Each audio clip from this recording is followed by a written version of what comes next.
41 വർഷമായി Asia cup തുടങ്ങിയിട്ട് അതിനുശേഷം ഏഷ്യയിലെ തന്നെ നമ്പർ 1 ടീമുകൾ അല്ലെങ്കിൽ ഏഷ്യയിലെ തന്നെ ടോപ്പ് ടീമുകളായ പാകിസ്ഥാനും ഇന്ത്യയും ഇന്നേ വരെ ഫൈനലിൽ ഏറ്റുമുട്ടിയിട്ടില്ല എന്നുള്ളത് ഒരു വിചിത്രപരമായുള്ള ഒരു കൗതുകകരമായ ഒരു ഫാക്റ്റാണ്. പക്ഷേ ആ 4 പതിറ്റാണ്ടിന് ശേഷമുള്ള കാത്തിരിപ്പിനൊടുവിൽ ആരാധകർ കാത്തിരിക്കുന്ന ആ ക്ലാസിക് പോരാട്ടം ഇന്ന് ദുബായിൽ അരങ്ങേറാൻ പോവുകയാണ്. 8 മണിക്കാണ് മത്സരം, 7:30ക്കാണ് ടോസ്.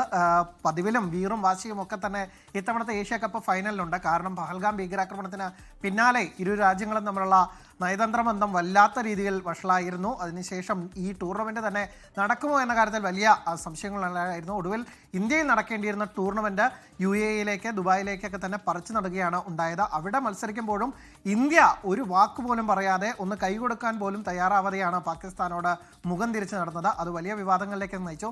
ഹസ്തദാന വിവാദം എന്ന പേരിലാണ് അത് ക്രിക്കറ്റ് ലോകത്ത് ഇനി അറിയപ്പെടാൻ പോകുന്നത്. ഇന്ത്യ കൈകൊടുത്തില്ല, പാകിസ്ഥാനെ തീർത്തും അവഗണിച്ച് പോവുകയാണ് ഉണ്ടായത്.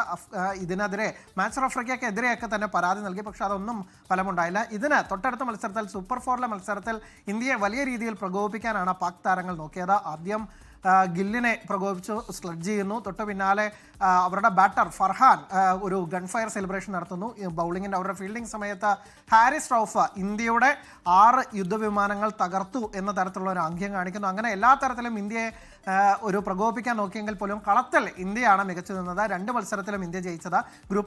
ഗ്രൂപ്പ് റൗണ്ടിലാവട്ടെ 7 വിക്കറ്റാണ് ജയമെങ്കിൽ സൂപ്പർ 4ലേക്ക് എത്തിയപ്പോൾ അത് 6 വിക്കറ്റിൻ്റെ തകർപ്പൻ ജയമാണ് ഉണ്ടായത്. ഇന്ത്യ ഈ തുടർച്ചയായ 3ാം ജയത്തിനൊപ്പം, അതായത് 3 മത്സരങ്ങളിലും ജയിച്ച അതൊരു ചരിത്ര നിമിഷമാണ്. ഇന്നേ വരെ ഒരു ടീം 3 തവണ ഏറ്റുമുട്ടിയിട്ട് അങ്ങനെ 3 മത്സരങ്ങളിലും ജയിച്ച ചരിത്രം ഉണ്ടായിട്ടില്ല. അങ്ങനെ ഒരു ചരിത്ര നേട്ടം കൂടി സ്വന്തമാക്കി 9ാം കപ്പ് കിരീടമാണ് ഇന്ത്യ ലക്ഷ്യമിടുന്നത്. അതായത് സമയം പാകിസ്ഥാൻ ലക്ഷ്യമിടുന്നത് 3ാം കിരീടത്തിൽ മുത്തമിടാനാണ്.